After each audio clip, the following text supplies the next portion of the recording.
The scent of saffron and sorrow met him at the door. His breath hitched, a familiar pang of bittersweet comfort. Arham paused, his hand on the weathered wood of Attar Baba, the ancient perfumery that had been his sanctuary since his voice had abandoned him 12 years ago. His palm presses against the grain, feeling the pulse of countless stories held within. At 24, he spoke in formulas, in the silent language of top notes and bass notes, in the poetry of evaporation. A quiet pride, tinged with loneliness, settles in his chest. The sign above the door, its Urdu calligraphy faded to silver ghosts, didn't just read Attar Baba, perfumes and essences. To him, it whispered, "Here, silence has a fragrance," a soft, internal sigh of belonging. Inside, the air was a cathedral of scent, thick and layered. He closes his eyes for a second, drinking it in like a prayer. Sunlight, strained through high, dust-furred windows, cut solid beams through the moats, illuminating floating galaxies. A sense of awe, as if witnessing a sacred, private universe. Shelves bowed under the weight of countless cobalt blue and amber glass vials, each a captured soul, oud from sinking agarwood trees in Assam, rose absolute from the dawn fields of Kannauj, brittle pods of vanilla from Madagascar, jasmine sambac so heady it could induce visions. A reverent tenderness touches him. In this world, Arham was not mute. He was an orator. His shoulders straightened with a fragile, fierce dignity. The old man, Attar Baba himself, was a wisp of a figure behind the vast counter of dark, resin-stained wood.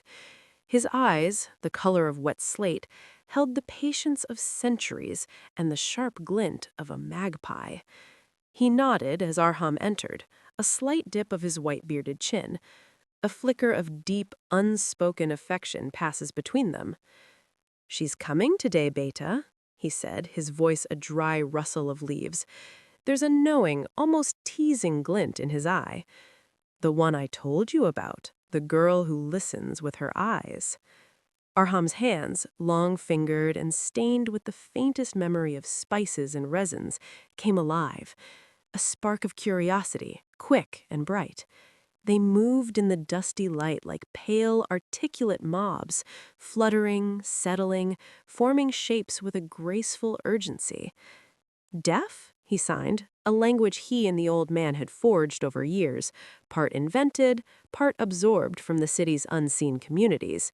His brow furrows with genuine interest. "Since birth," Attar Baba confirmed, polishing a glass stopper with the hem of his kruta. His voice holds a gentle gravity. "Her name is Zara. Her grandmother, Nafisa Begum, is dying, not of any one disease, but of a slow fading, like a scent left too long in an open vial.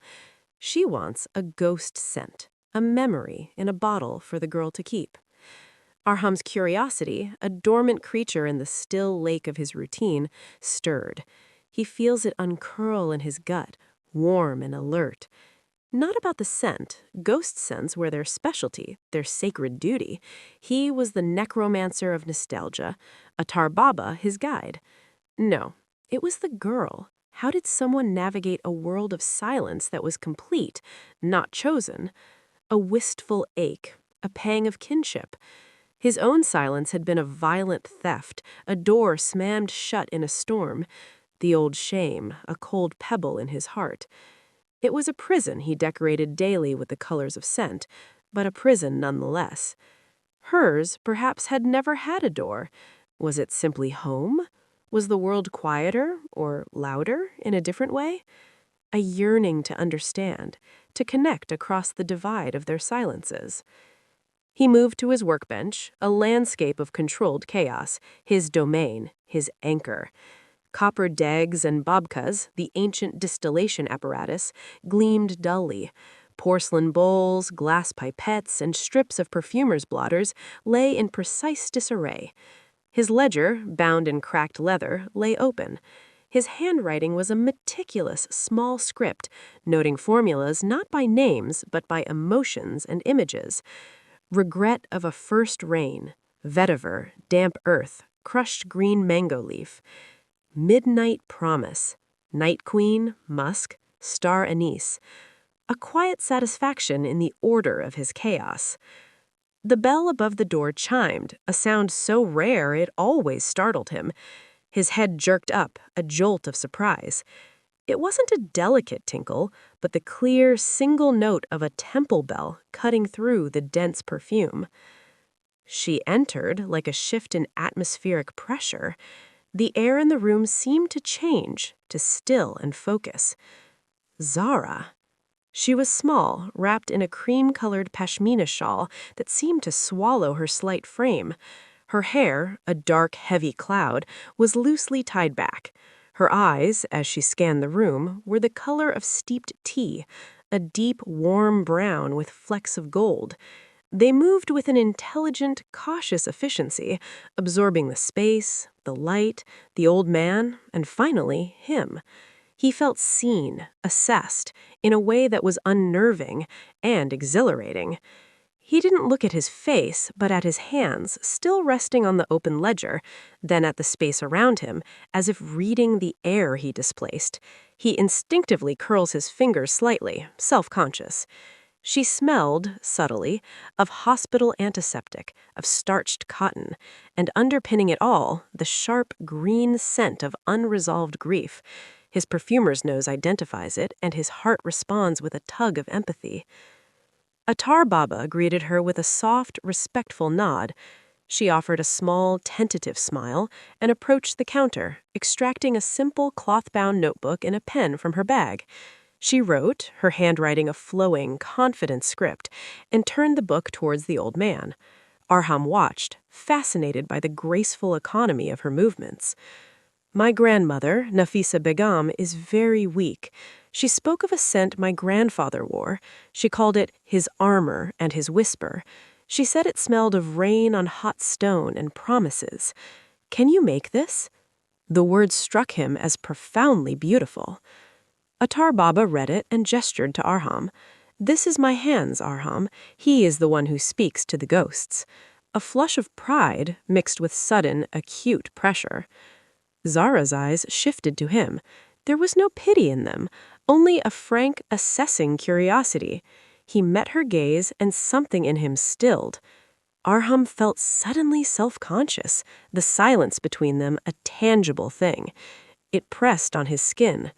He took his own notebook, black, oilcloth covered, and wrote. His hand is steady, but his pulse is not. Describe him, not his face, his essence. He pushed the book toward her, a challenge and an invitation. She read his words, her brows drawing together slightly. He watched the minute play of thought on her face. She looked past him, into the middle distance, communing with a memory. After a full minute, she took her notebook back and wrote. The weight feels immense, charged. He was a judge, stern in his black robe, but his eyes always smiled when he looked at her. He smelled of old books, of tobacco from his evening pipe, and of starch. But when he wore that scent, it was a day for poetry. He would read Ghalib to her in the garden. The world felt possible. Arham read it, and something clicked into place in the vast library of his olfactory memory. He knew the scent. It wasn't a pre-made formula. It was a story, and he knew its chapters. He nodded once, a sharp, decisive movement. A calm settled over him. This he could do. He turned to his shelves, his movements now sure and fluid.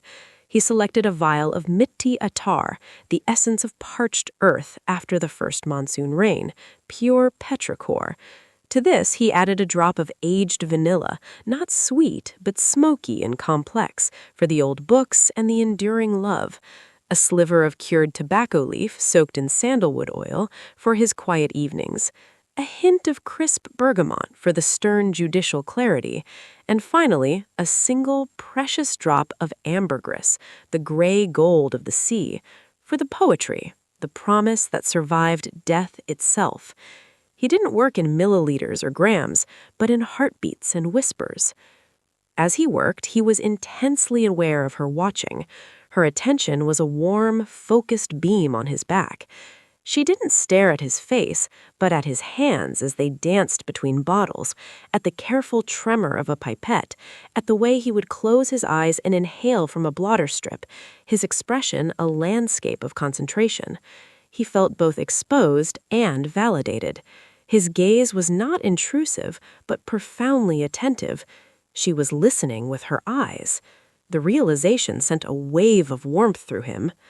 He blended the oils in a small glass vial, warming it between his palms, agitating it, not by shaking, but by rolling it gently, marrying the souls of the ingredients.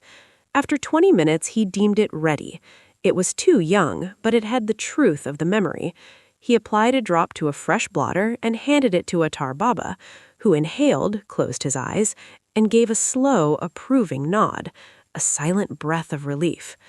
Zara returned to Atar Baba the next day, not for another ghost, not for a transaction, but for the quality of silence he curated. It was a silence that was not an absence, but a presence, a medium like clear water in which other things could be seen and felt with startling clarity. She craved its clarity, a relief from the noisy opacity of the world. In Arhem's world, sound did not clutter the air, scent painted it. To her, it was a sanctuary of pure perception. They began to build a vocabulary. She would arrive in the late afternoons, when the slanting light turned the motes of dust into drifting gold, and Atar Baba retreated to the back room for his namaz and chai, leaving them in a cathedral hush. Her heart would lift, a quiet anticipation settling in. She would sit on her now customary stool, her notebook open, her entire being focused in a way that was both intense and serene. She pointed to a vial of dark, viscous oil he was decanting. "What is this sadness?" she wrote. Her curiosity was a serious, probing thing. He took the vial, warmed a drop on a blotter, and handed it to her. She inhaled, her eyes closing. The scent was complex, funereal, resinous, with a smoky, animalistic depth. He wrote, "Oud, agarwood. It is the resin of a wounded tree, a defense against infection, the tree's prayer for survival. The most precious things are born from wounds." He offered the explanation with a quiet reverence, a shared understanding of pain. She read his words, smelled again, and nodded, a deep understanding in her expression. It resonated within her, a truth felt in her bones. She pointed to another bottle, this one holding a pale golden liquid that seemed to hold light within it. "And this happiness?" He smiled, a genuine, unguarded expression that softened his entire face. This was an easy one. He let her smell the bright citrus floral burst. Neroli, the blossom of the bitter orange tree. It is the moment just before dawn, optimism itself, orange blossoms dreaming of sunlight. She loved that. "Dreaming of sunlight," she wrote, copying the phrase into her own notebook, which was becoming less a tool for communication and more a grimoire of sensory translations, a thrill of discovery, of a new language learned. Their conversations unfolded in a unique tripartite language: ink on paper, the eloquent dance of sign, and the shared silent inhalation of meaning. She was a rigorous teacher. She taught him the formal signs: flower, fingers blossoming from a closed fist; beautiful, a circling hand near the face; understand, a light tap on the forehead; friend, interlocking index fingers. His hands, so graceful and assured with delicate pipettes and glass stoppers, were often clumsy, oversized things in this new grammar. He felt a boyish frustration, then determination. He would form a sign, and she would gently, patiently reshape his fingers with her own, her touch a cool, precise correction that sent sparks up his arms. The contact was a lightning bolt of awareness, carefully contained. He learned, in turn, to see her world. She showed him how she could feel the approach of the metro through the vibrations in the platform floor long before anyone else heard it. He watched, amazed, a new dimension of reality opening to him. She demonstrated her lip reading, turning away as Atar Baba spoke from across the room, then accurately transcribing his words. The monsoon roses are late this year. Her accuracy was unsettling, a superpower born of necessity. A pang of protective awe hit him. She explained how a shouting match on the street was not silent to her. It was a violent, jarring pantomime. A smile was not just a curve of the lips. It was a crinkling of eyes, a softening of the shoulders, a silent shout of joy. He saw the world anew with a poet's startled eyes. She navigated the roaring visual world through its rhythms and textures, and Arhem began to see his own city through this new, vivid lens. The chaotic Delhi traffic became a brutal, magnificent ballet. The flickering neon signs at night were a stuttering, electrical language. One afternoon, a week into their unspoken tutorials, the quality of her silence was different. It had a weight, a density of sorrow. The air around her felt heavy, charged with impending grief. She carried no notebook at first, just a cloth bundle held close to her chest. She walked to her bench and placed the bundle before him. It was an old pashmina shawl, ivory-colored, embroidered with delicate silver zari thread that had tarnished in places. She finally took out her notebook, her movements slow, deliberate. "She died last night, in her sleep. She was holding your vial in her hand." The words were stark, final, and she wrote them with a hand that ached. Arhem's chest tightened, a physical ache for her. His own breath caught in sympathy. He looked from the words to her face. She wasn't crying, but her eyes held a vast, stunned emptiness, like a room after all the furniture has been removed. The hollow look wounded him. He didn't write condolences. Words were ash in the face of such loss. Instead, he reached out and carefully unfolded the shawl. It was soft, imbued with the faint, ghostly imprint of its owner. He lifted it, and without thinking, buried his face in the fabric, an instinctive gesture of shared mourning. He intended only to offer a gesture, to share the final physical remnant of her grandmother's presence, but as the scent filled his nostrils, a blend of the rain on hot stone perfume, yes, but underneath it, the unmistakable personal signature of an old woman's skin, of sandalwood soap, of a faint powdery floral talc, and the ineffable melancholy scent of a life fading. It happened. The familiar, dreaded shift began in his mind, unstoppable. The world dissolved. A sunlit room, high ceilings, the slow dance of dust in a golden beam. An old woman, Nafisa Begum, sits in a velvet wingback chair, her face a map of gentle wrinkles. She is not looking at the vial in her lap, but at a faded black and white photograph in a silver frame. A young man in a judge's robe, unsmiling but with eyes that crinkle at the corners. Her thumb strokes the glass over his face. A smile touches her lips. Not of happiness, but of profound, quiet recognition. She whispered, soundless to Arhem, but the shape of the words clear on her lips. At last. Then, a feeling of immense peace, a letting go, as soft as a sigh. He was a helpless passenger, overwhelmed by the intimacy and beauty of the private moment. Arhem gasped, wrenching his face away from the shawl as if burned. Guilt and violation crashed over him. He stumbled back a step, knocking over a bottle of Gobanum, its sharp green scent bursting into the air like an alarm. He was breathing heavily, his vision swimming, the afterimage of the sunlit room superimposed on the dusty perfumery. Disorientation and shame warred within him. Zara was on her feet, her face etched with concern. She grabbed her notebook. "Arhem, what is it? Are you unwell?" Alarm sharpened her features. He shook his head, trying to dispel the vision, the intrusive intimacy of it. He felt like a thief, a voyeur who had witnessed a sacred private farewell. The feeling was a sickening weight in his gut. He scribbled, his handwriting jagged. "Nothing, a dizziness. The memory in the shawl is very strong." It was a pathetic lie, and her eyes told him she knew it. She saw straight through it, and it worried her more.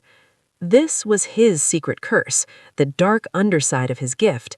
It had begun not when he lost his voice, but in the fevered delirium that stole it. In that liminal state between life and death, something in his brain had been rewired, cross-connected. His olfactory cortex had become tangled with his visual memory and empathy centers. Most of the time, it was a heightened intuition, an emotional impression from a scent. But sometimes, with scents that were profoundly saturated with emotion, especially love, grief, or pivotal moments, it triggered a flash, a vision, a fragment of the wearer's most powerful memory associated with that scent. It was why he preferred creating for strangers. Distance provided a buffer. With Zara, and now with the shawl, the distance had collapsed. He had not just smelled her grandmother's memory, he had been plunged into it. The violation of it sickened him. Zara didn't press with her notebook. Instead, she stepped closer. She reached out and touched his arm, her fingers cool and steady on his feverish skin. Her touch was an anchor, pulling him back. Her eyes searched his face, not demanding an answer, but simply asking the question, holding space for whatever truth he could not give. Her silence was an offer, not a demand. The touch grounded him. The panic receded, leaving a shaky vulnerability in its wake. He looked down at her hand on his sleeve, then slowly he covered it with his own. His palm was warm, slightly trembling. He held her hand there, a silent anchor in the wake of his storm. Gratitude for her understanding flooded him, warm and weakening. And in that touch, her concern, his need for solace, the shared, unspoken knowledge of loss and mystery, a new scent was born in the space between them. It was Thursday. The word thrummed in Aram's bloodstream, a silent pulse marking the rhythm of his life. A quiet, electric anticipation hummed under his skin every week. All other days were mere preludes, fading echoes. But Thursdays were sonnets. They were his living poetry. Their silent world, once confined to the dusty, scent-laden cathedral of Attar Baba, began to expand, pushing out into the city like a vine seeking sunlight, a thrilling sense of shared discovery. They became explorers of a shared sensory continent, mapping its territories in smell, touch, and sight. Each expedition felt like a sacred pilgrimage. One Thursday, they went to the sprawling Lodi Gardens. Aram brought a small, hand-stitched leather case containing miniature vials of essential oils. As they walked the shaded paths, past ancient tombs shrouded in bougainvillea, he would point to a flower, then produce its essence. A teacher's pride, a lover's offering. He would let a drop fall onto a tiny blotter strip and hand it to her. Before a bed of damask roses, heavy-headed and velvety, he gave her the rose absolute. She inhaled, and he wrote, "Love." Not the simple kind, the layered, thorned, heartbreaking, and heart-mending kind, the love that has a history. He poured his own burgeoning, complex feelings into the definition. Under a trellis of English lavender, buzzing with bees, he offered the lavender oil. "Calm," he wrote. "Not emptiness, a deep, purple quiet, the peace at the center of the storm." He thought of her, of the peace he felt in her presence. They found a patch of damp earth near a fountain where patchouli grew wild and vigorous. He crushed a leaf between his fingers for her. "Earth's heartbeat," he scribbled. "Primordial, grounding, honest. The scent of knowing who you are and where you come from. A wish that she might feel that grounded with him." Zara began to play the game too. She would sniff the air, her nose twitching like a fawn's, then point to something, a pile of decaying leaves, the wet bark of a tree, or the sun-warmed stone of a tomb, and look at him expectantly. Her eagerness was a delight. He would close his eyes, inhale, and translate. Humus, forgotten stories, moss and regret, or sun-baked granite, patience, endurance. It was a dialogue more profound than any spoken conversation, a communion in the root language of the earth, a profound sense of belonging, of being utterly understood. The following Thursday, she took him to her place. It was an old, crumbling haveli in the shadow of the Jama Masjid, scheduled for demolition but stubbornly holding on. She led him through a labyrinth of laundry-strung courtyards and up 5 flights of narrow, treacherous stairs that smelled of damp plaster and generations of cooking fires. He followed, trust absolute, heart full. They emerged onto a vast, flat rooftop, the city spread before them like a living tapestry. Her world, offered to him. The gift took his breath away. To the west, the Badshahi Mosque rose in majestic red sandstone, its domes and minarets etched against the dusty sky. The chaotic symphony of Old Delhi, honking rickshaws, hawker cries, the clang of metal workshops, was a distant, muted rumble here. Zara went to the parapet, placing her hands flat on the sun-warmed stone. She gestured for him to do the same. A moment later, the azan, the call to prayer, began to echo from the mosque's loudspeakers. Aram heard the rich, mournful voice of the muezzin weaving through the air, but Zara felt it. He watched her face transform. Her eyes closed, a faint tremor went through her hands on the stone, and a smile of profound connection touched her lips.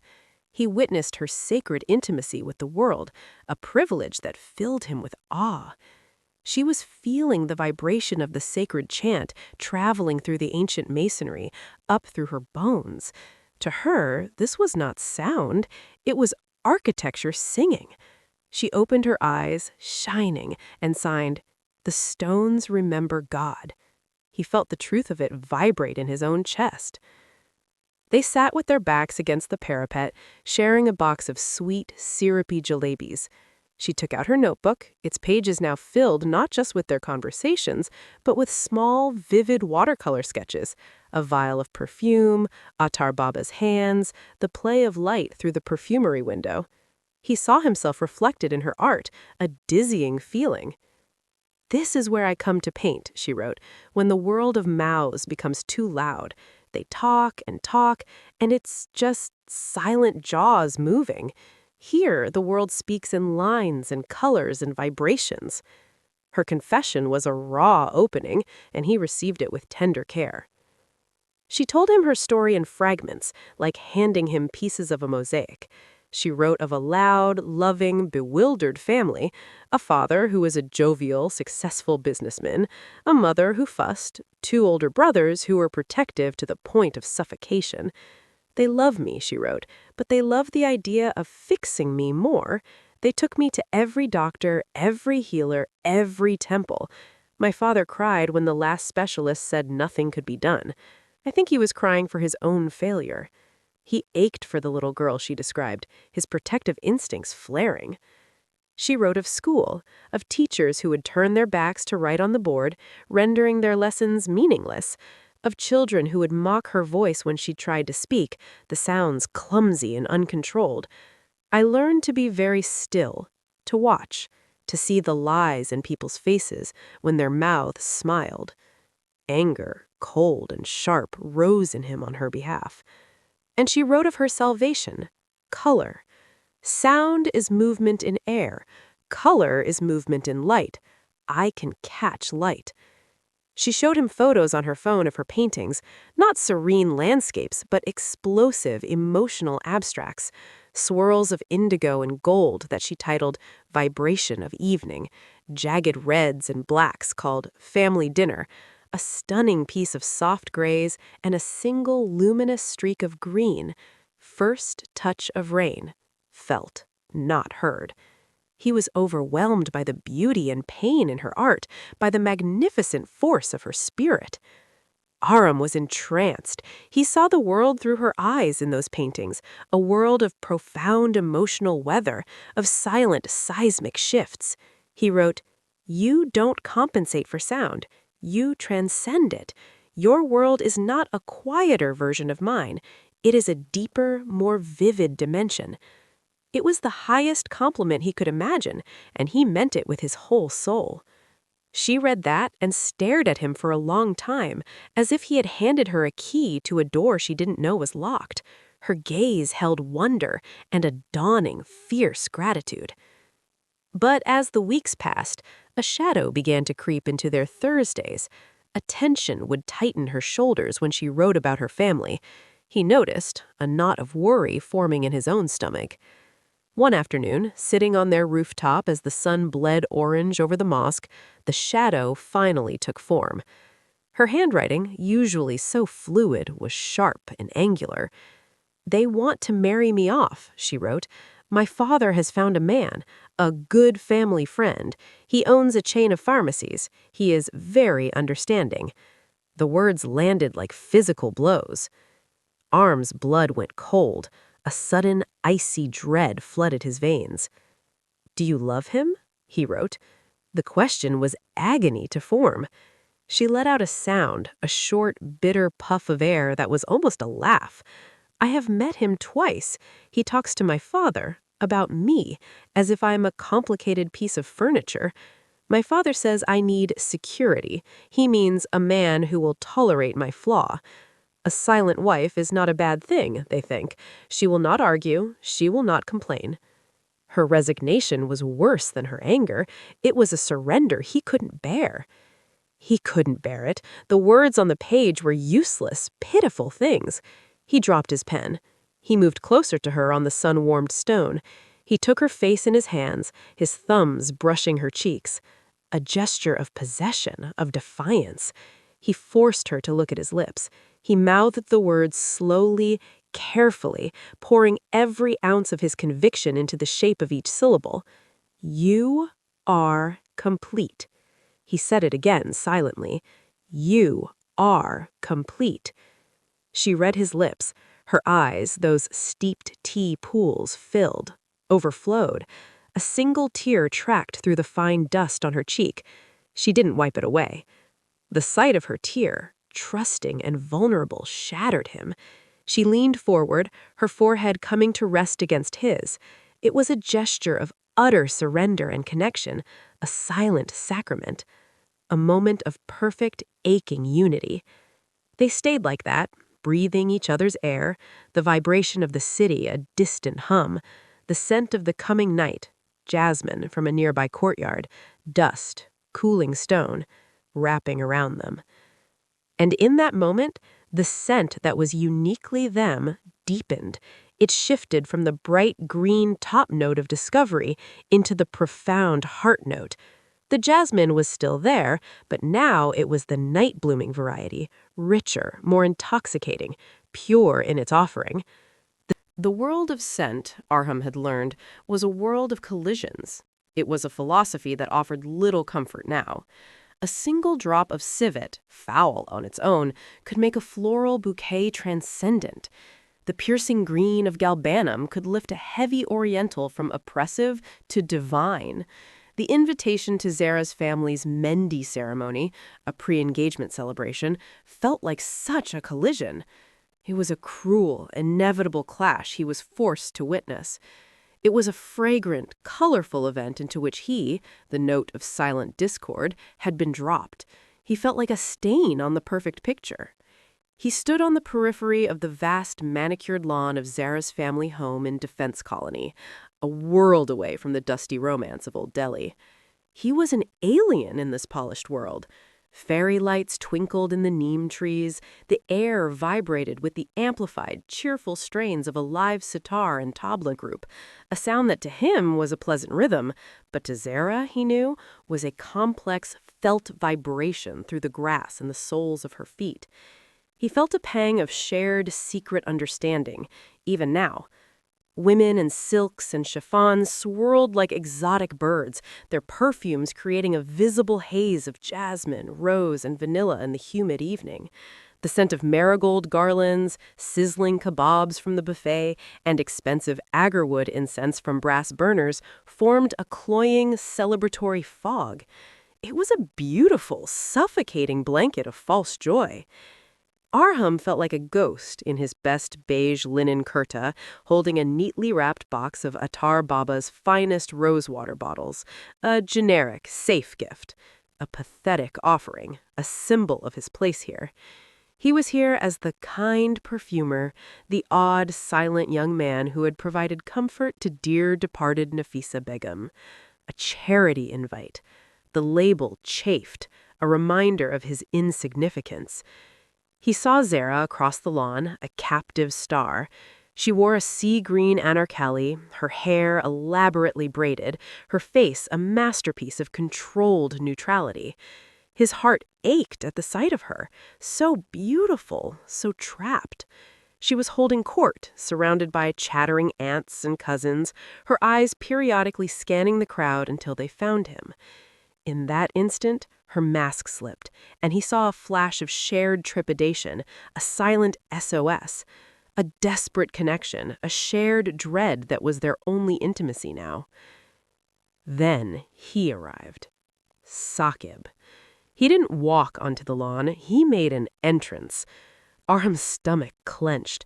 His German sedan, a silver projectile, purred to a halt at the porte cochere. He emerged, tall, impeccably tailored in a navy band gala that hugged his broad shoulders. He was handsome, with the polished, slightly too perfect features of a news anchor, his hair styled with precise, product-assisted care. He moved with the easy, entitled confidence of a man who owned not just a chain of pharmacies, but the very ground he walked on. A wave of hot, impotent resentment washed over Arham. Zara's father, Mr. Rizvi, a large, gregarious man with a booming laugh that Arham could see in the heaving of his chest, rushed to greet him, engulfing him in a bear hug. Her mother, a petite, elegant woman, fluttered around them, her relief palpable even from a distance. A problem was being solved. The sight was a physical blow. He was the problem being neatly replaced. Arham watched, a cold stone settling in his gut, as Saqib was led to Zara. He took her hand, not in a gentle grasp, but in a firm, possessive hold, and said something. Even from 20 feet away, Arham could read the exaggerated, patronizing movements of his lips. "You look stunning." A fresh wave of protective fury. Zara offered a thin smile, her eyes going flat. Saqib continued speaking, leaning in close, his voice raised just enough for others to note his considerate effort. "My friend has a deaf daughter, too. She does beautiful knitting." Volume as a substitute for understanding. Arham's hands curled into fists at his sides. He looked at Zara with an expression of acquisitive interest, the same look he might give a rare, fine sculpture for his foyer. Beautiful, silent, a testament to his own magnanimity. It made Arham feel violently ill. The collision happened when Mr. Rizvi, beaming with pride, dragged Saqib around for introductions. They stopped before Arham. "And this is Arham, the talented young man from the perfumery. He made that beautiful scent for my mother, God rest her soul. A miracle worker, really." The praise was condescending, reducing his art to a parlor trick. Saqib's eyes swept over Arham, taking in the simple kurta, the silent stance. He extended a hand, his grip crushing, calculated. "Ah, the silent artist," he boomed, as if Arham was also hard of hearing. The calculated insult burned. "Zara has told me about your little hobby. Charming, creating smells." He said smells like one might say mud pies, a dismissive cruelty that stripped his life's work of meaning. Up close, Saqib's personal scent was a meticulously constructed facade, a top note of expensive, dry vetiver, clean, corporate ambition, a heart of synthetic ambergris and cedar, power and stability. But underneath it all, Arham caught the faint, cold, antiseptic whiff of formaldehyde. Not literal, but olfactory, the scent of something preserved, lifeless, where authenticity had been taxidermied and put on display. It was the smell of a man who saw the world and the people in it as assets and acquisitions. The scent confirmed every terrible intuition. Arham merely nodded, extracting his hand. He signed a polite, "nice to meet you," knowing Saqib wouldn't understand, a small, silent act of defiance. Saqib smiled tightened slightly. He turned back to Mr. Risby. A remarkable skill. Perhaps he can make a signature scent for my new hotel chain, Ed of Success. He laughed a loud, hollow sound, and Mr. Risby joined in, clapping Arham on the shoulder before steering his prize away. The dismissal was complete. Humiliating. The evening was an exquisite torture.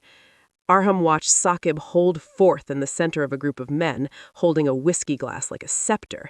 He watched Zara's mother guide Zara to sit next to him, placing her hand on Saqib's arm in a staged photo op. He felt each gesture like a cut. He saw Zara's body language, a subtle leaning away, the way her fingers clenched the fabric of her dress. His heart broke for her again and again. She saw the vibrant, intelligent, painting, scent-reading woman being systematically packaged into a beautiful, silent accessory. It was a murder in slow motion, and he was a helpless witness. Finally, he caught her eye during a chaotic group dance. She flicked her gaze towards the side gate, then back to him, a spark of desperate hope. A minute later, he slipped away. He found her not on the rooftop, but on a small, secluded balcony overlooking the dark, quiet service lane behind the house. The festive sounds were muffled here. She had ripped the heavy jasmine garland from her hair and was shredding it between her fingers, the bruised petals releasing a sickly, sweet scent of decay. Her anguish was a physical thing in the air. She didn't look at him when he arrived, just stared into the darkness. A wall of despair. He tapped her shoulder. She turned, and the mask was gone. Her face was a landscape of despair and fury. The raw truth of her pain was devastating. She yanked her notebook from a hidden pocket in her voluminous dress, the pen nearly tearing the page. "He doesn't see me," she scrawled. "He sees a concept, a triumph over adversity story to tell at parties. My wife is deaf, but she's so graceful. A living piece of art to make him look cultured. A project." The words were drenched in bitter understanding. Arham's heart hammered against his ribs, a frantic, trapped feeling. He took out his own notebook, his hands, usually so steady, trembling violently. The words he wrote were not a question, but a plea, a command from the depths of his soul. Don't marry him. It was a prayer, a demand, his last stand. She read it and let out a soundless sob, her shoulders shaking. The sight shattered him. She wrote, "It's done. My father has given his word. The engagement ceremony is next week. The wedding is in 3 months. They've already booked the venue." She looked up at him, her eyes wide, desperate like a trapped animal. Then she wrote the words that hung in the dark air between them, shimmering with impossible hope. "Run away with me." The offer was a sunburst, blinding and terrifying. The world stopped. The distant music, the scent of jasmine, the very spin of the earth, it all ceased. Time stretched, thin and taut. He stared at her, at the fierce, reckless love in her eyes. She was offering him everything. Herself, a life, a rebellion. For a dizzying second, he saw it, the two of them, fugitives, free. And the reality of his own. The invitation was a lie in cream and gold. Arham received it as one might receive a sentence. It sat on his workbench for a week, a small, fragrant rectangle of poison. He knew he would go. It was a penance. He had to witness the world he had, through his own cowardice, helped to create. He borrowed clothes from Attar Baba's nephew, a smart charcoal-gray silk kurta, a little loose at the shoulders. Dressing in them felt like donning the uniform of a traitor. He looked at himself in the small, mottled mirror in his room. A silent, handsome stranger stared back, his eyes hollow with the ghost of a scream. He prepared his gift. It was not a perfume in the modern sense, not an alcohol-based spray. It was an attar, the ancient way. an oil so concentrated, so profoundly saturated, that a single drop would bloom on the skin for days, evolving, telling a slow, intimate story. He had distilled it himself in the small copper deg and babka, a process of days that felt like a funeral rite. The vessel he chose was not one of his modern crystal vials. It was a tiny, ancient phial of Roman glass he had found years ago in the Chor Bazaar, a sea-green, iridescent bubble miraculously intact for 2,000 years. It seemed the only appropriate coffin for what it contained. He wrapped it in unbleached mulberry paper and tied it with a single strand of dried vetiver grass. The venue was a 5-star hotel ballroom that smelled of chlorine from the massive flower arrangement, chilled air, and the sterile tang of wealth. It was a spectacle of noise Zara couldn't hear. A 20-piece band played filmy love songs at a deafening volume. The chatter of 300 guests was a constant percussive roar. Laughter exploded like fireworks. To Arham, it was an assault. To Zara, he knew, it would be a dizzying, overwhelming carnival of vibrations, flashing lights, and smiling, chattering mouths. He stood in the shadows near a pillar, a ghost at the feast. He saw her. Zara was a vision in a heavy gold-embroidered lehenga, her arms and neck adorned with weighty traditional gold jewelry that looked less like adornment and more like chains. Her face was painted into a mask of bridal beauty, kohl-rimmed eyes, red lips, a bindi on her forehead. She sat on a velvet-draped stage next to Saqib, who held her hand aloft as a trophy as family and friends approached to feed them sweets. Saqib was in his element, laughing broadly, accepting congratulations, periodically leaning over to shout something in Zara's ear. She would offer the same thin, practiced smile, her eyes scanning the crowd, dead yet desperately alive. When her eyes found him in the shadows, the flicker of emotion was so violent it seemed to crack the porcelain of her makeup. For a single, heart-stopping moment, it was her again. The girl on the rooftop, the woman who saw with her eyes. There was a question, a wild, fleeting hope that he had come to stop this, to sweep her away in some heroic, impossible gesture. Then it died.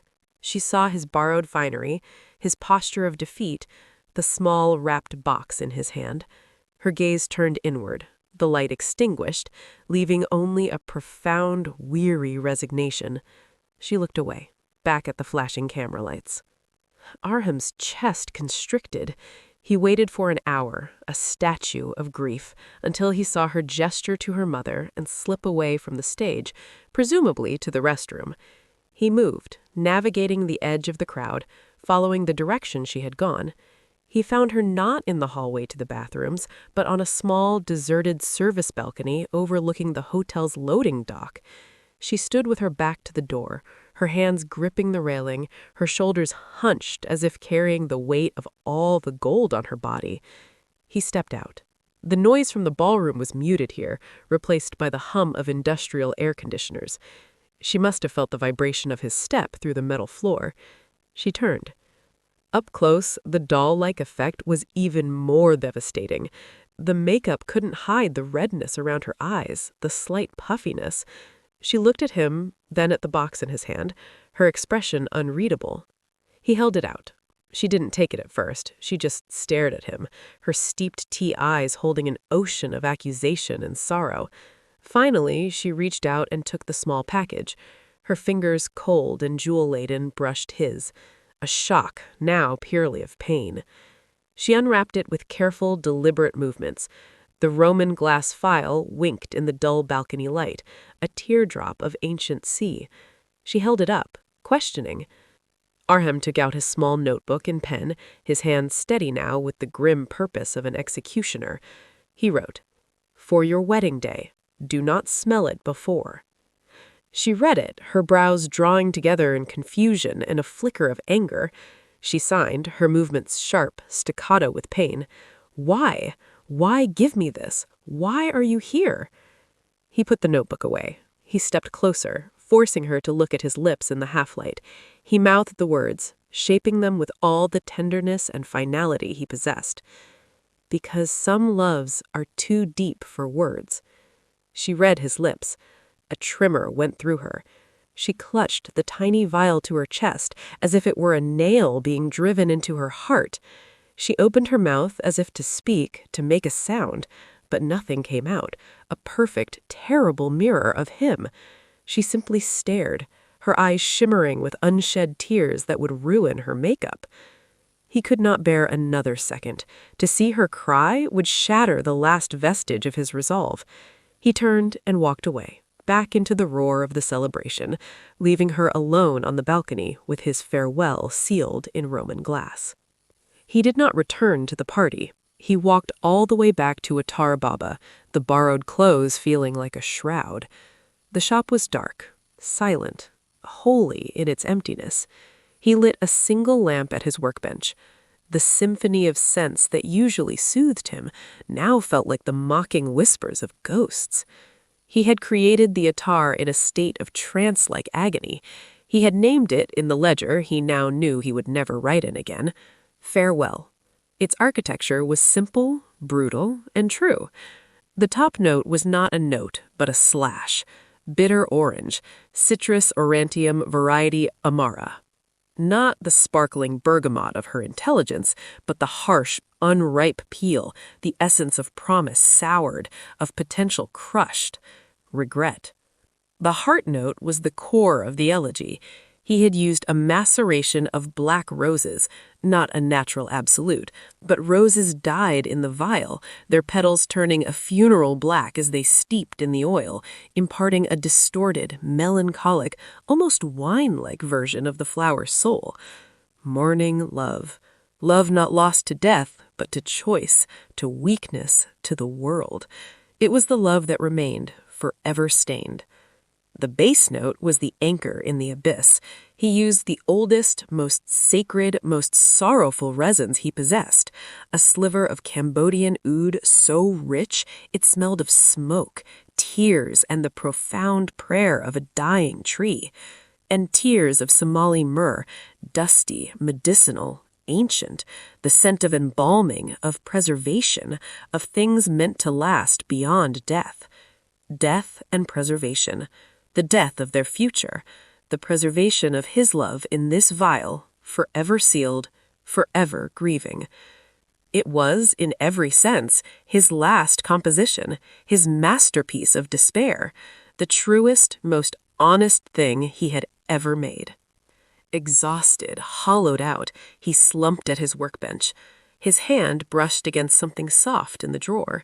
He pulled it out. It was a simple cotton handkerchief, embroidered with a small Z in one corner. Zara had left it weeks ago, during a happier Thursday, when she had spilled a drop of tincture. He had meant to return it. He had kept it. Holding it now felt like holding her ghost.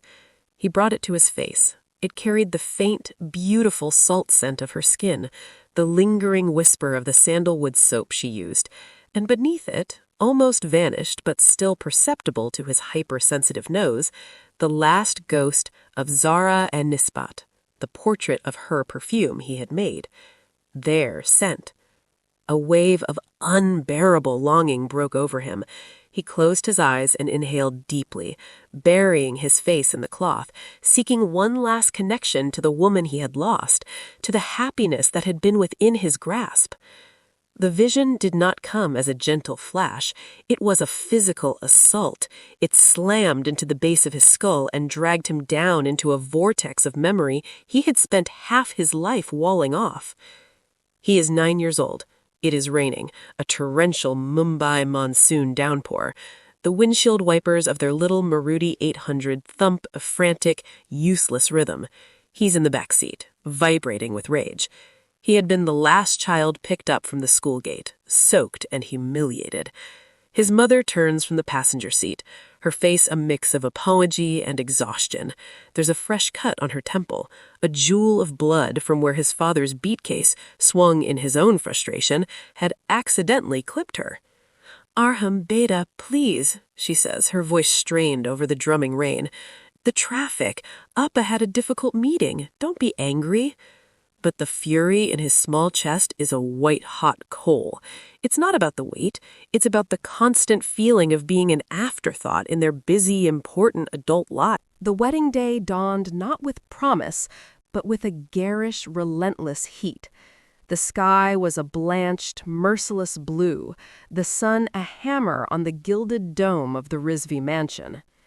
Inside, the house vibrated with a frenetic energy that Zara felt not as sound, but as a constant, unsettling tremor through the marble floors, the thud of impatient feet, the slam of doors, the bass thump of sound systems being tested.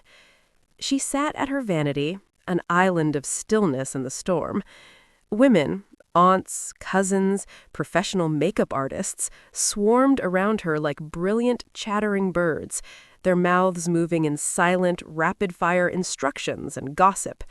Their hands darted in, dabbing, brushing, pinning. They painted her into the archetype of the bride, flawless, serene, a symbol of auspicious beginnings. They saw a beautiful, silent girl being prepared for her destiny. They did not see the tectonic plates shifting beneath her skin. The lehenga was a masterpiece of embroidery, a crushing weight of red and gold that felt less like a garment and more like ceremonial armor. The jewelry they clasped around her neck, her wrists, her ears, her hair was cold and heavy. Each piece was a link in the chain of tradition, of expectation, of the good match. She felt herself disappearing beneath the layers. The real Zara, the painter, the rooftop dreamer, the woman who spoke in color and scent, being buried alive. In the chaos, her eyes kept drifting to a small, drawstring silk pouch on her dressing table. Inside it was the sea-green Roman glass vial. Aram's farewell, her secret. Why had she kept it? Why, amidst all the forced festivity, did this token of silent despair feel like the only real thing? A part of her wanted to hurl it against the wall, to shatter this last painful connection. Another part, the part that still lived in the memories of petrichor and shared rooftop sunsets, held it as a sacred relic. As the final touches were applied, a last dusting of gold powder, a sealing spray over her makeup, the swarm of women finally left, chattering about the arriving barat. The sudden comparative quiet was a relief. She was alone, for a few stolen minutes, with the ghost in the glass. Against her better judgment, the phrase was too weak, this was a compulsion, a need to touch the wound one last time, to confirm its reality before she let it scar over forever. With trembling, henna'd hands, she opened the pouch and drew out the vial. The ancient glass was warm from the room's heat. She uncorked it. The scent that rose was not what she expected. It wasn't acrid or bitter. It was devastatingly beautiful. A profound, elegant sadness that wrapped around her like a velvet shroud of night. It spoke of love, not as a bright, burning thing, but as a deep, dark, permanent river running under the earth of a lost world. It was a scent that understood grief, that honored it, that gave it a dignified, heartbreaking language. It was, she realized, the first scent anyone had ever made for her that did not try to fix her, or flatter her, or make her something she was not. It simply acknowledged the truth of her loss, their loss. Tears, the ones she had been holding back all morning, threatened to well up and ruin the hours of makeup. She couldn't let that happen, but she could do this. She could take this part of him, this final, honest gift, into the void with her. She tipped the vial with infinite care. A single amber-colored drop, thick as honey, clung to the lip. She touched it to the pulse point at her wrist. It was cool, then warm as it met her skin. She pressed her wrists together, then touched them to the sides of her neck, behind her ears, the perfumer's ritual he had taught her. The scent began to bloom.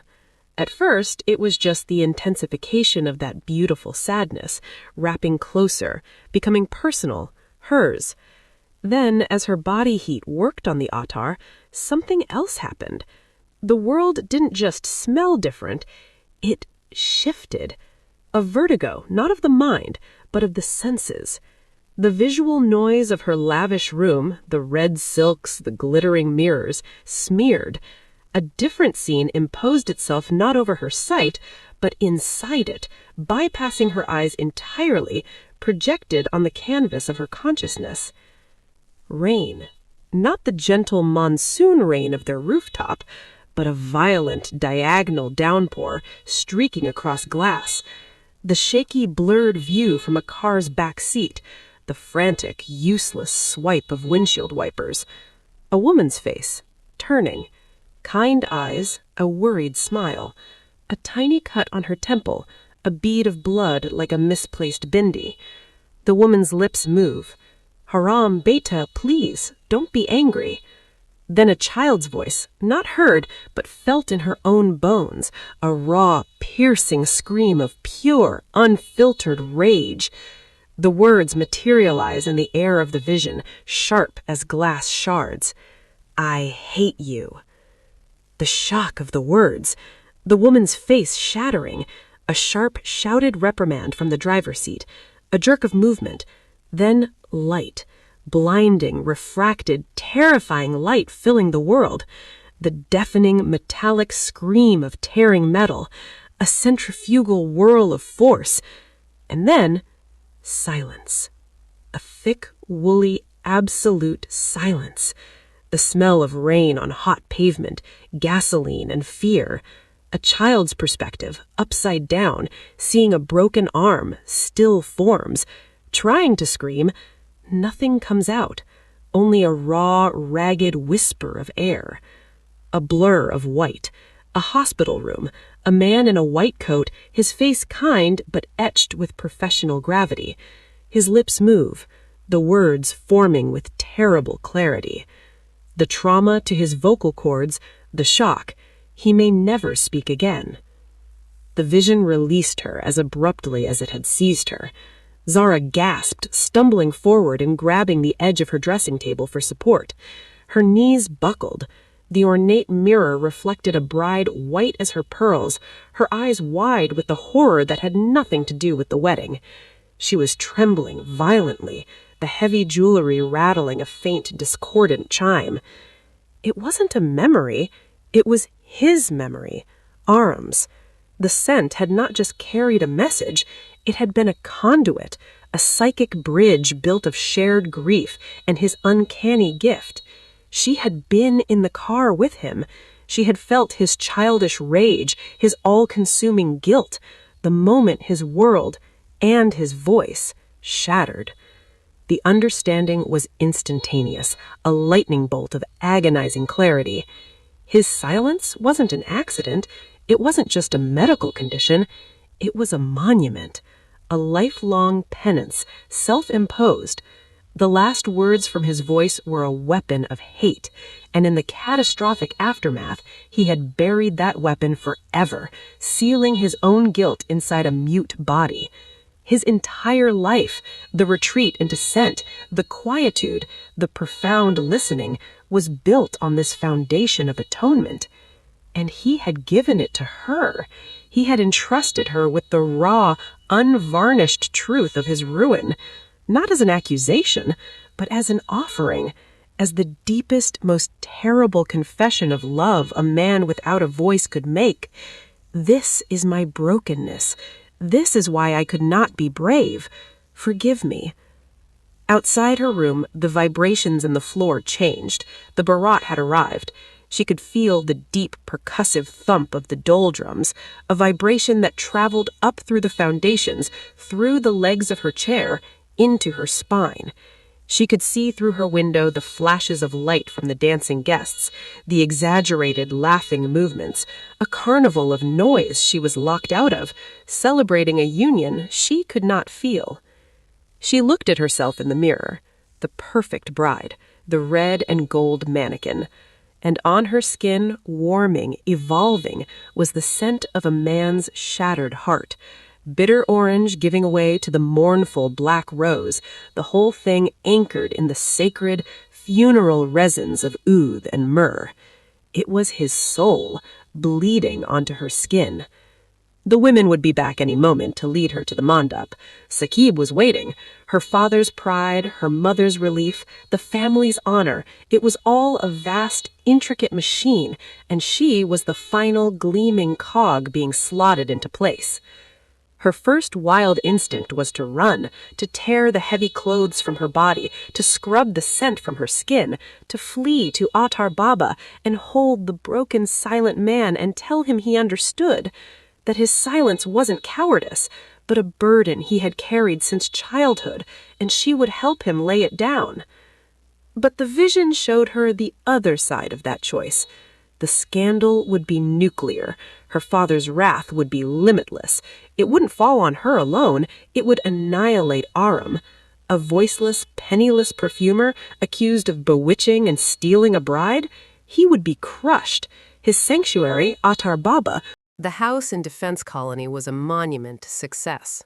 A sprawling, tri-level villa of white marble and plate glass that seemed to repel the very dust of Delhi. To Zara, stepping across its threshold for the first time as a bride, it didn't feel like a home.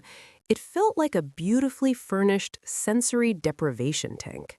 Everything was chosen for its aesthetic impact and its silence. Thick, cream-colored carpets swallowed sound. Vast, abstract paintings in cool blues and grays hung on walls that echoed nothing. The furniture was all sharp angles and polished surfaces, uncomfortable to linger on. The air was chilled and filtered, scrubbed clean of the city's vibrant, chaotic perfume, leaving only the sterile tang of air conditioning and the faint, lemony scent of expensive furniture polish. It was the opposite of Atar Baba's shop in every way. Where the perfumery was a warm, crowded symphony, this was a minimalist, frozen sonata. Saqib was not a cruel jailer. He was an indifferent curator. He treated Zara with the detached, proud possession of a man who has acquired a rare and challenging piece of art. He admired her beauty, her poise, her silence.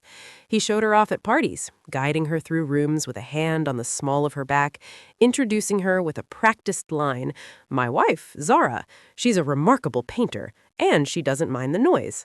The guests would laugh, a little nervously, and Zara would offer her thin, public smile, reading their lips, their condescending pity, their unspoken questions.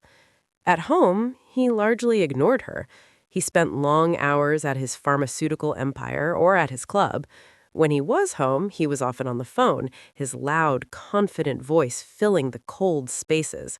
He would ask her questions occasionally, shouting them from across the room, never waiting for her written reply, often answering them himself. "You like the sculpture, yes? Of course you do. It's a masterpiece." He bought her things: a top-of-the-line German easel, a set of French sable brushes, a sleek tablet for digital art, gifts that were really purchases for the character he wanted her to play, the accomplished, silent wife. The first, and only, point of conflict was the scent. She wore the farewell attar every day, a single drop at dawn applied with ritualistic care to her wrists and neck. It was her act of rebellion, her daily communion, her armor. As the day wore on, it would unfold on her skin, the initial sharp regret mellowing into the profound, mournful heart, the bass notes of sacred resin becoming one with her own warmth, creating a unique, personal aura of beautiful sorrow. Saqib noticed it a week into their marriage. He came home from work, leaned in for the perfunctory cheek kiss that was their only physical contact, and recoiled.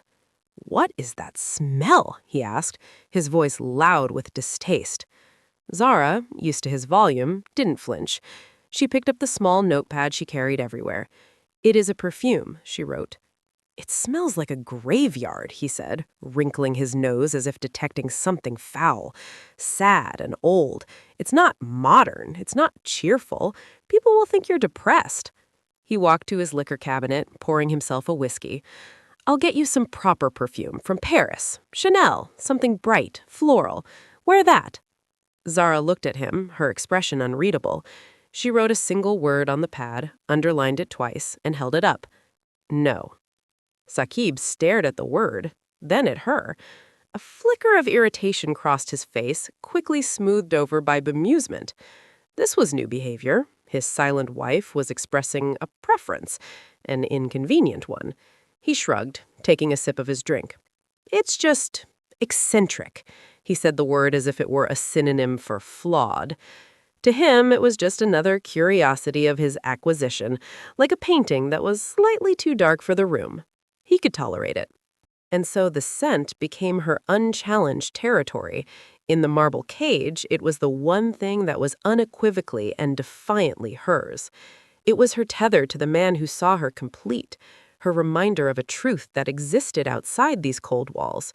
It was the smell of a love that was real, even in its tragic ending.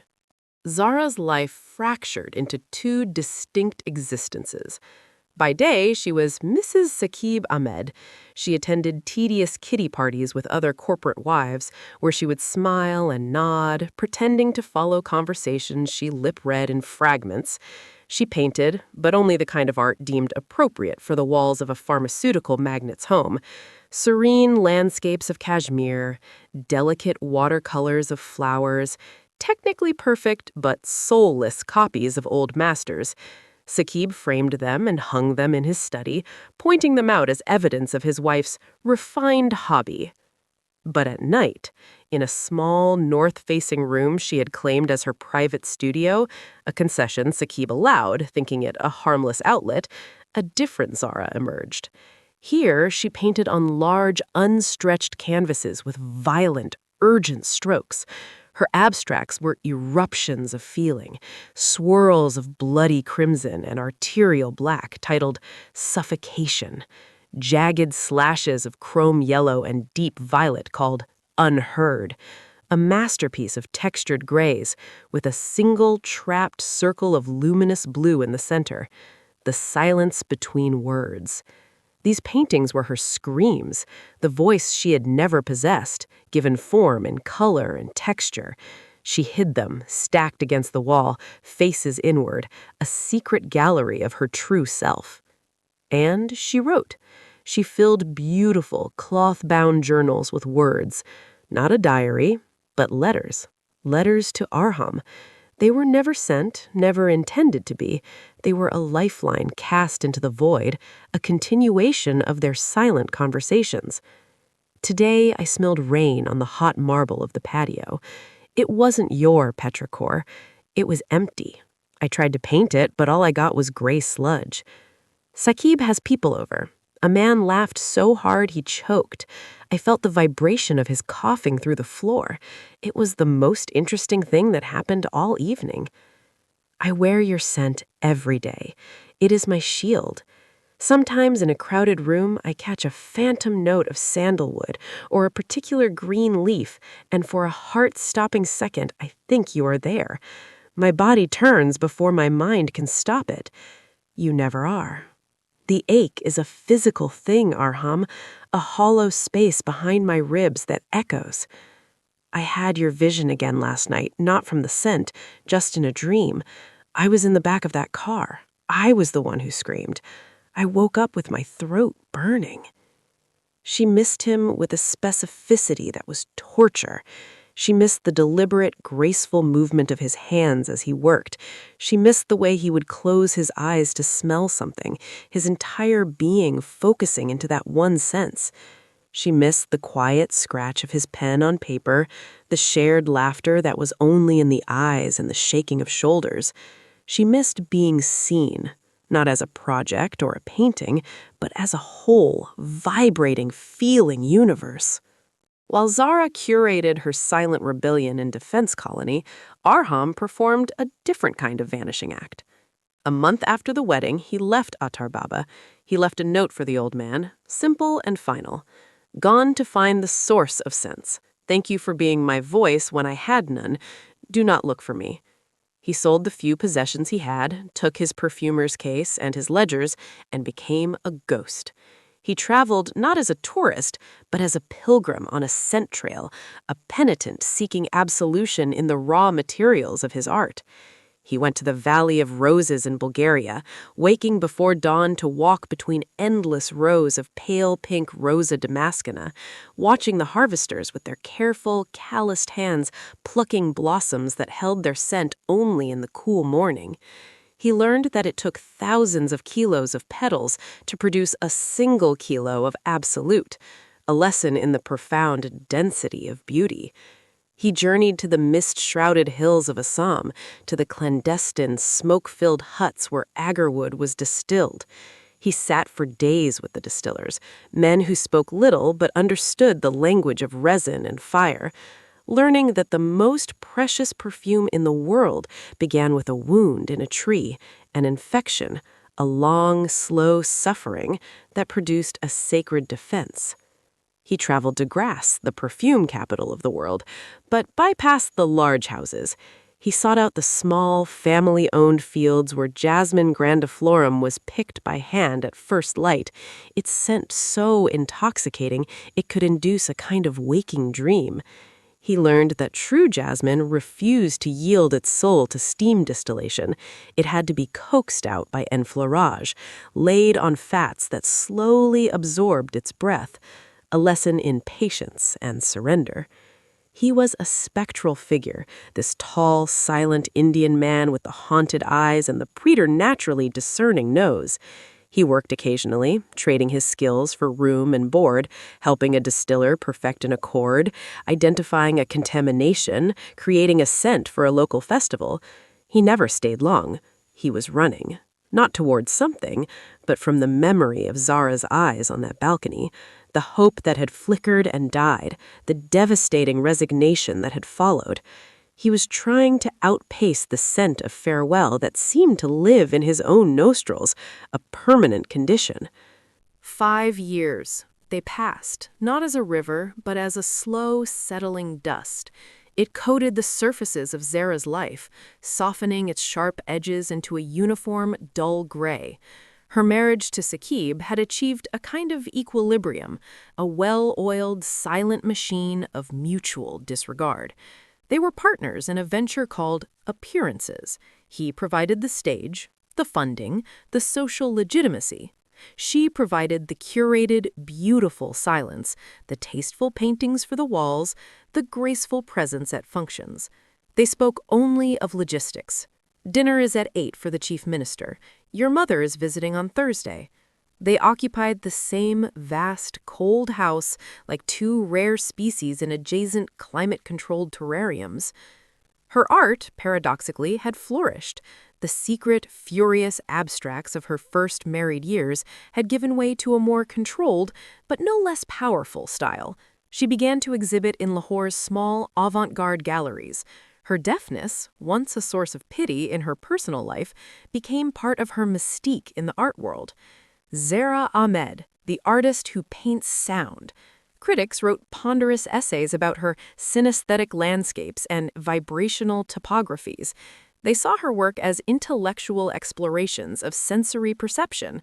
They did not see the screaming loneliness, the trapped silence, the profound yearning for a specific lost connection that bled onto every canvas. She wore her isolation like her signature scent, a beautiful, complicated mystery that intrigued from a distance but warned of depth. The farewell otter was as much a part of her as her own breath. Over the years, it had undergone its final, perfect evolution on her skin. The initial sharp bitterness of regret had softened entirely. The mournful heart of Black Rose had deepened into something more akin to wisdom, a recognition of loss as a facet of love. The base of oath and myrrh had become one with her own chemistry, creating a unique, warm, smoky, profoundly resilient aura. It was no longer just his sorrow, it was their shared history, metabolized by time and her own spirit into a scent of enduring, quiet strength. Saqib had long since stopped commenting. It was simply Zara's smell. Eccentric, unchanging. One unremarkable Tuesday, she visited an exhibition at the Alhambra Arts Council titled Silent Worlds: Perception Beyond Sound. It featured artists who were deaf or hard of hearing. Saqib was at a conference in Dubai. She went alone, a small rebellion she allowed herself. The gallery was a familiar space of hushed footsteps and the low, murmuring hum of voices she felt more than heard. She moved slowly through the rooms, her eyes absorbing the work, bold sculptures meant to be touched, paintings that emphasized texture over image, video installations with pounding, sub-audible bass meant to be felt in the chest. And then she smelled it. It stopped her mid-step, a physical jolt. It wasn't just a familiar scent. It was a temporal dislocation. Petrichor, vanilla, tobacco leaf, mitti otter, amber, rain on hot stone, and promises. Her grandfather's scent, the ghost she and Arham had bottled together a lifetime ago, the scent of her grandmother's final piece.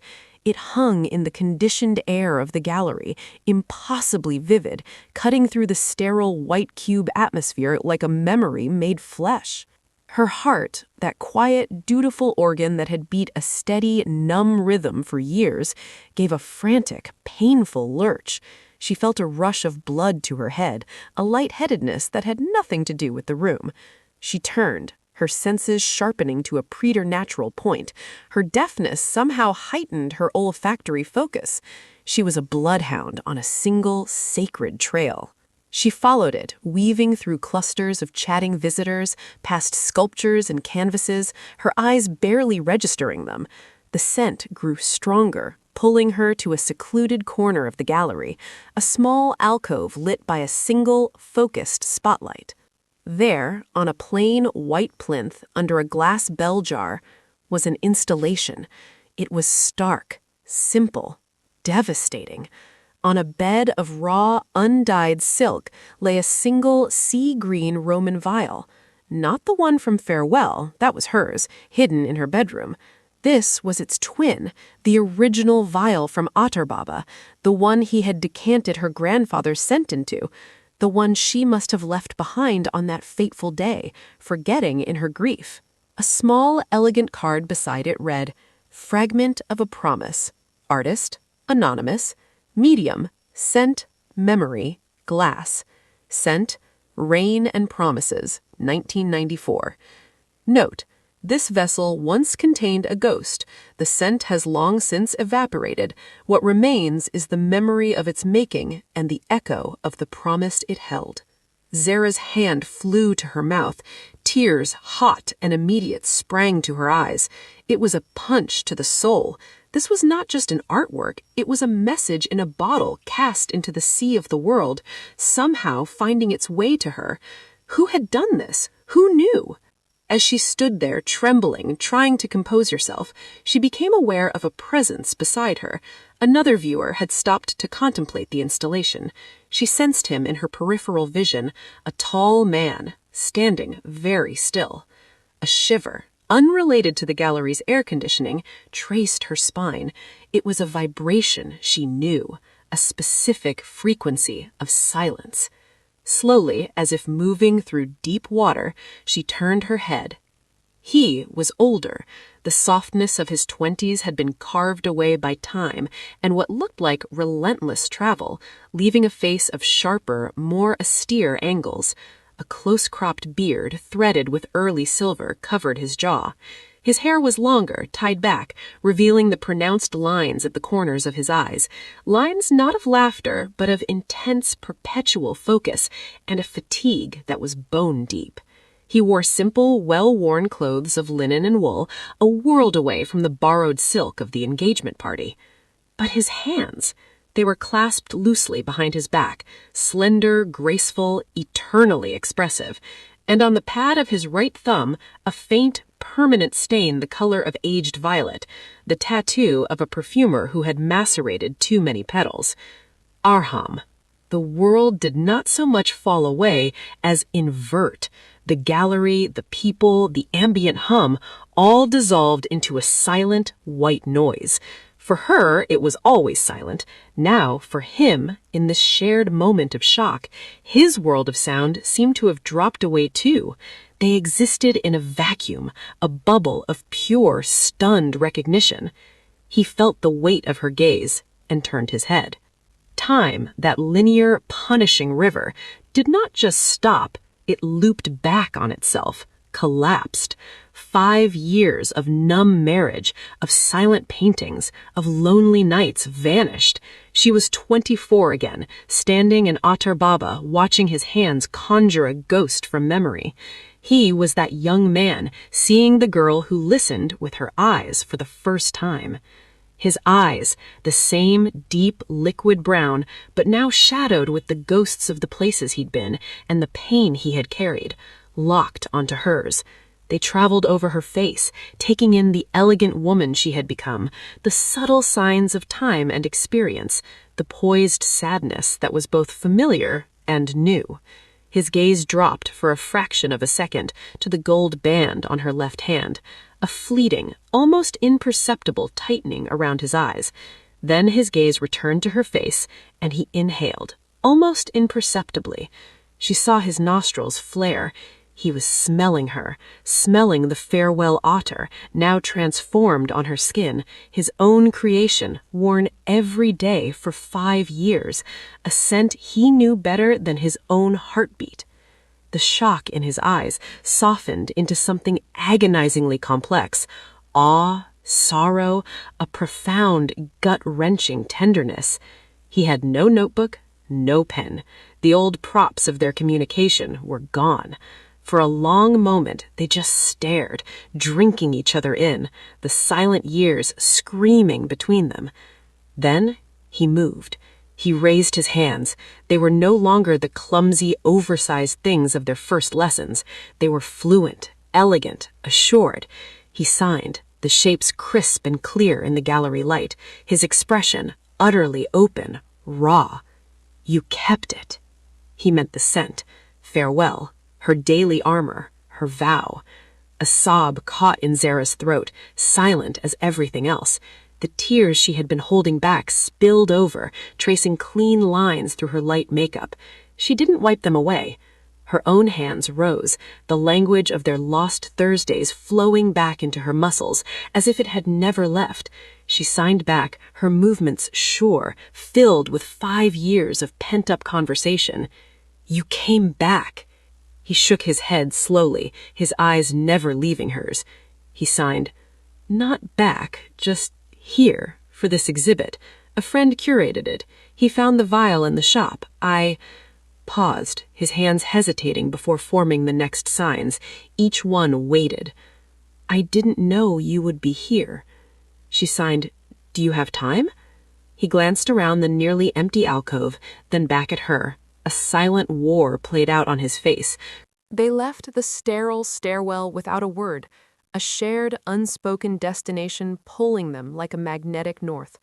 They walked through the thinning crowds of the Alhambra, down its grand steps and into the chaotic hum of Lahore's evening.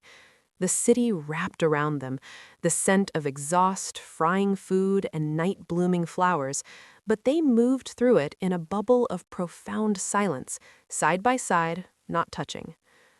Zara hailed a rickshaw. She gave the driver an address in the old city, one she hadn't spoken aloud in years. Arham climbed in beside her.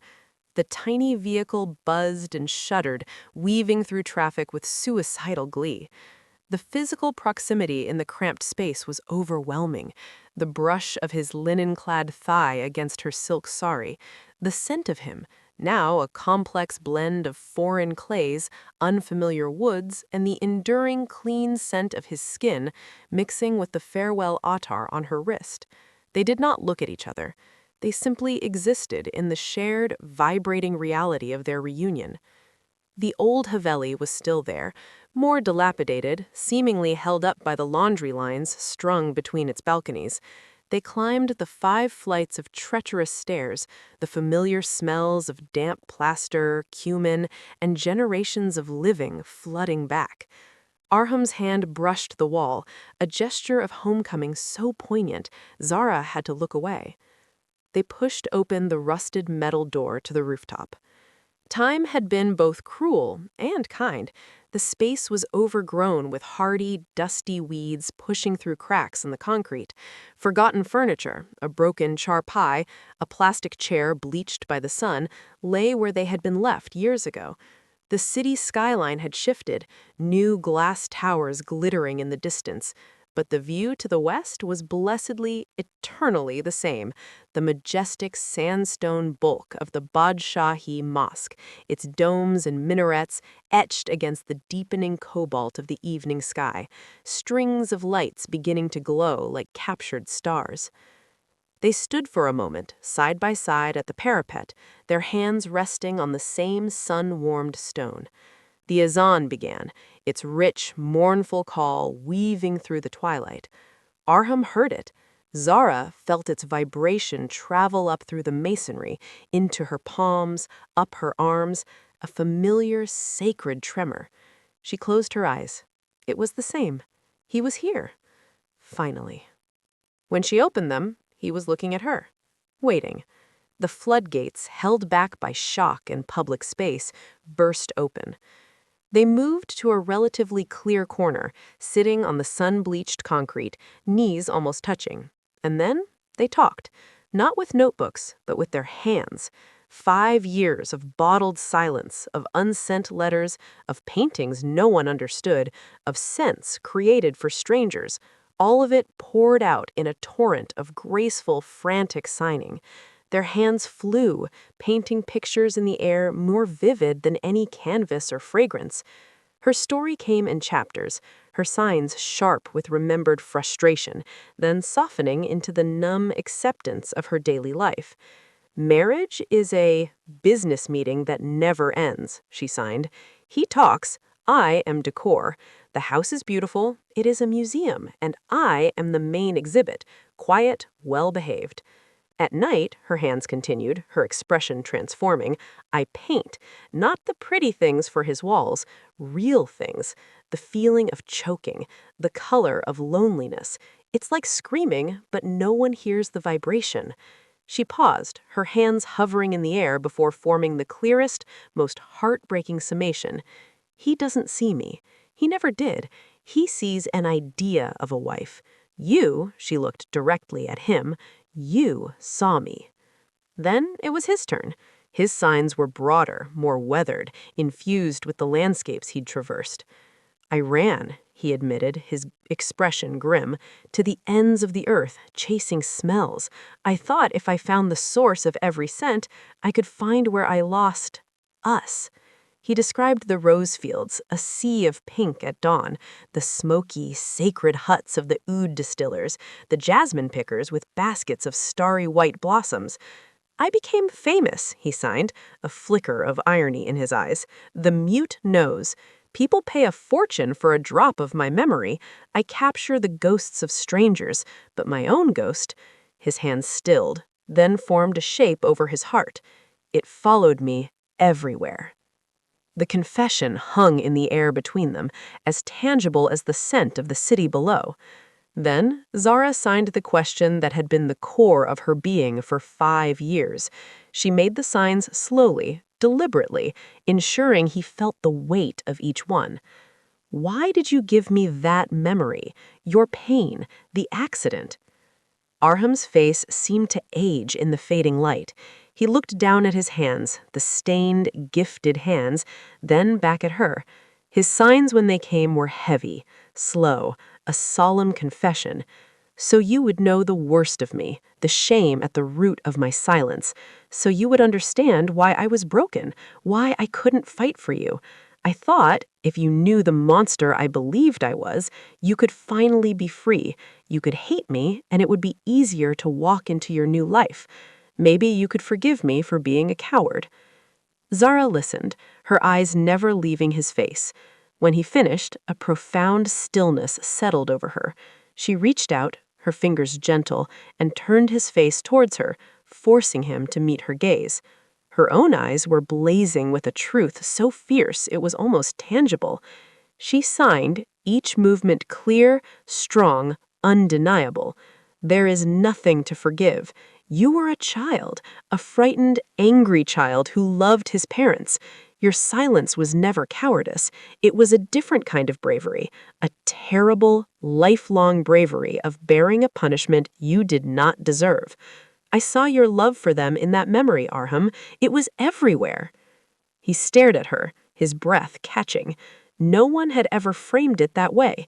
Not his parents, lost in their own guilt, not Attar Baba, with his kindly acceptance. She had looked into the heart of his darkest moment and seen not a sin, but a devastating act of love.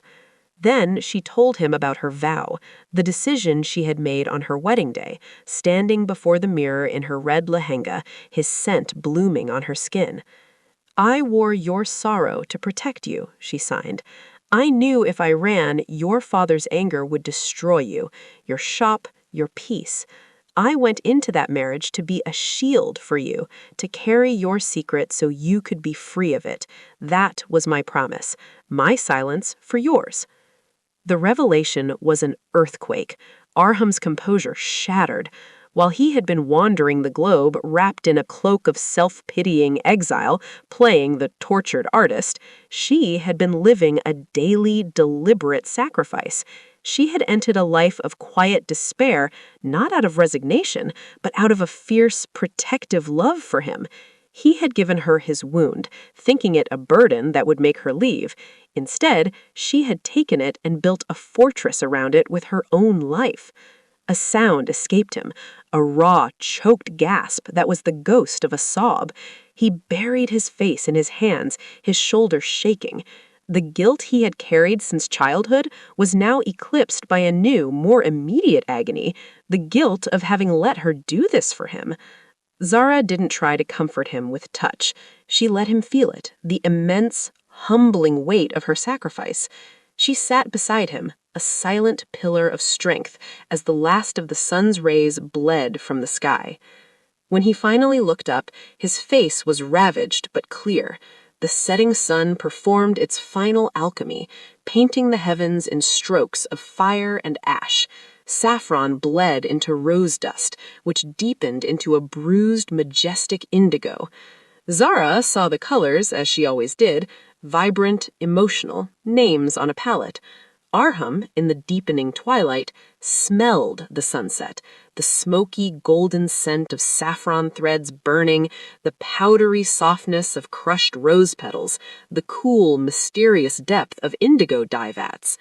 In that liminal, fragrant space between day and night, Arham did what he had ached to do for 5 years, for a lifetime. He leaned towards her. He didn't kiss her lips, that would have been too much, a claim he had no right to make. Instead, he pressed his lips to her forehead, just where her hairline met her skin.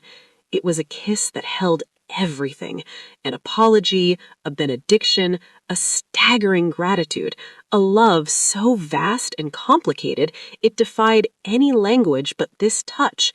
It was a sentence, a paragraph, an entire silent volume. When he pulled back, the air between them had changed once more. The scent was no longer just farewell, nor the bright green discovery of their youth. It was complex, mature, weathered.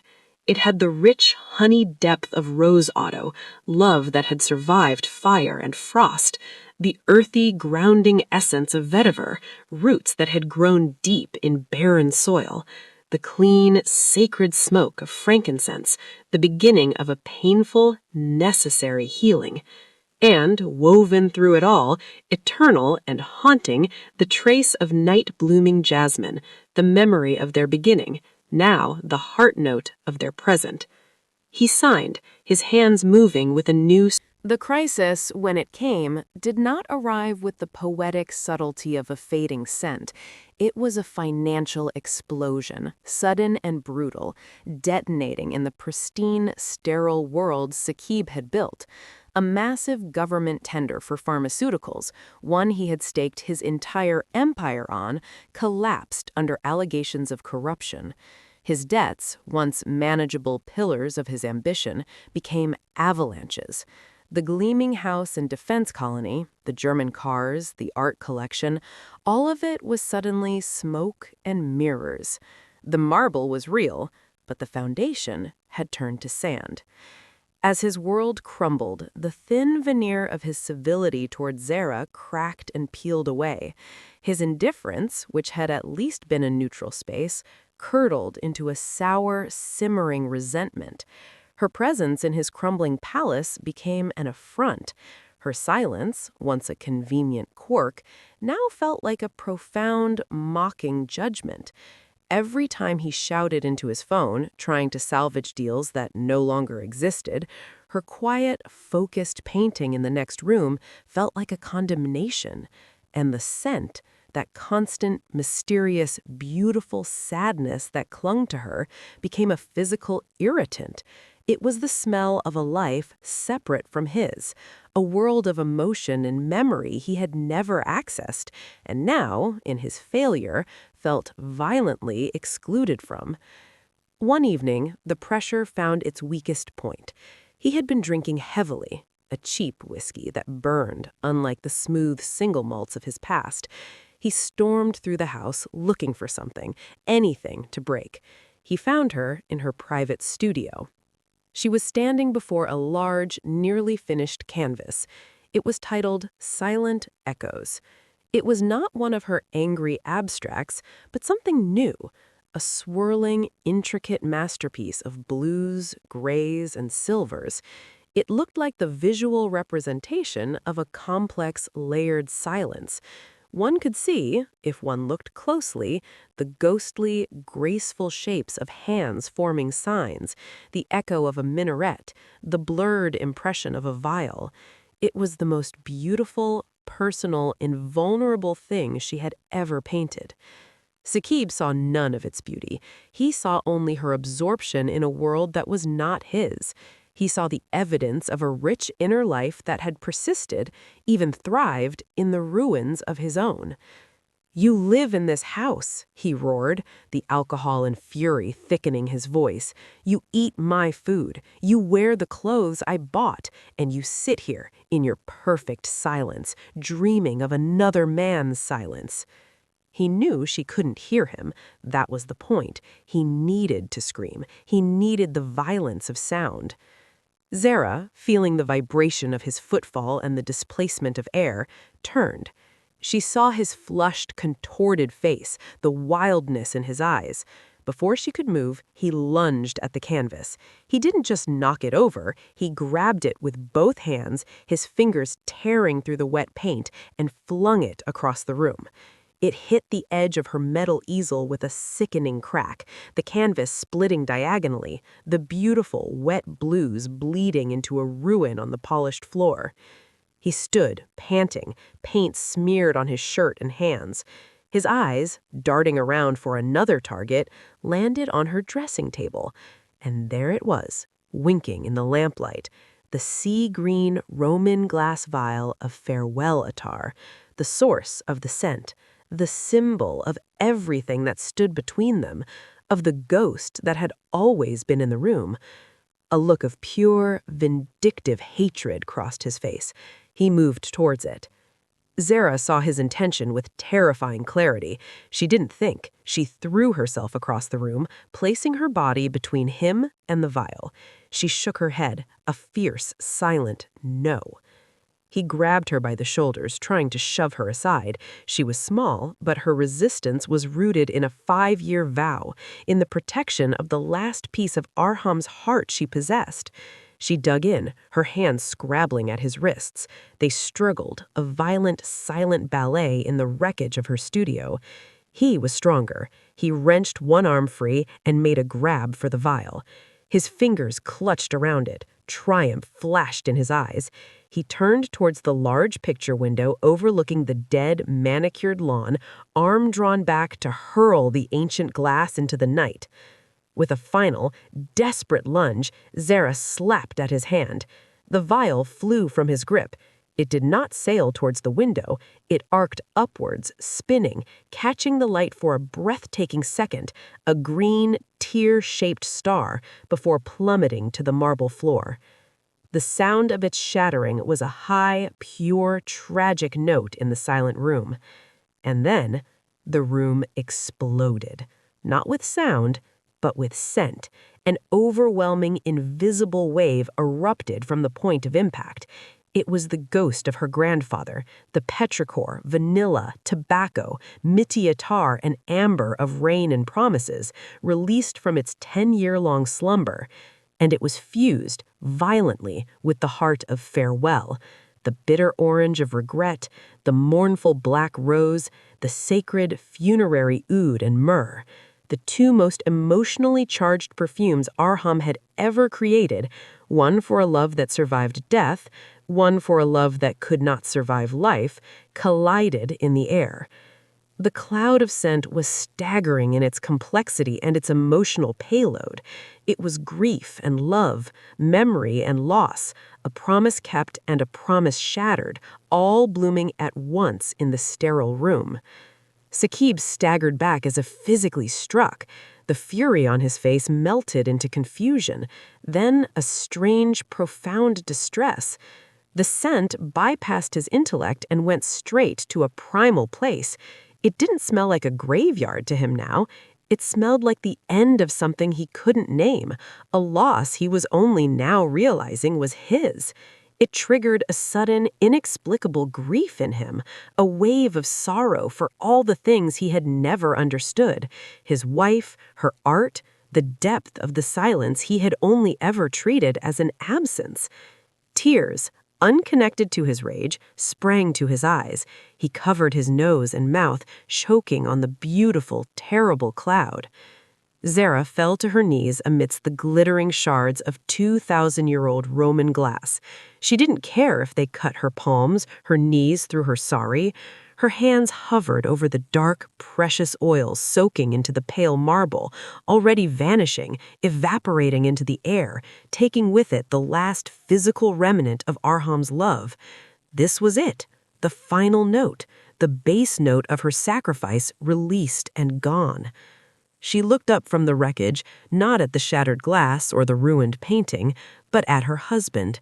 Her face was streaked with tears and flecks of blue paint, but her eyes were clear, dry, and utterly final. The struggle was over. The vow was complete. The scent that had been her armor was now a flag of surrender to the truth. Slowly, deliberately, she raised her hands. She signed, forming each word with a clarity meant for him to read, her gaze locking with his. I am leaving you. Saqib read her hands. He read her face, the steel beneath the sorrow, the woman who had just lost her most precious thing and in that loss found her freedom. He saw the ghost of the silent, pliant wife vanish, replaced by this formidable, complete stranger. His shoulders slumped. The fight, the money, the resentment, it all drained away, leaving only a hollow exhaustion. He gave a single, numb nod. Zara stood. She did not look at the ruined canvas. She did not look at the shattered glass. She walked out of the studio, out of the heavy marble foyer, and out of the heavy teak front door. She took nothing but the purse on her shoulder and the clothes on her back. The devastating, magnificent scent of the shattered atars clung to her hair, her skin, her clothes. Not a scent of mourning anymore, but the fierce, unforgettable smell of revolution. The night city was a blur of light and shadow. She walked without direction, the adrenaline fading, leaving a vast, cold emptiness. There was only one true north left, one sanctuary that had ever felt like home. She found herself in the old market, the convenient, cramped lanes now dark and shuttered. She turned the corner onto the narrow street where Attar Baba's shop had stood. Her heart sank. The windows were boarded with rough plywood. The beautiful, faded Urdu sign was gone. The door was chained and padlocked. A film of dust and grime covered everything. It looked abandoned, dead. The final thread snapped. She had nowhere to go. A sob escaped her, silent in the sleeping street. She sank onto the cold stone steps, burying her face in her hands. The scent of the shattered atars still rose from her skin, a funeral shroud. She was free, and she was utterly, completely lost. A shadow fell across her, blocking the dim light from a distant street lamp. She looked up, her vision blurred with tears. Arham stood there. He was holding a single, old-fashioned skeleton key. He had been coming to the shop, a nightly ritual since his return,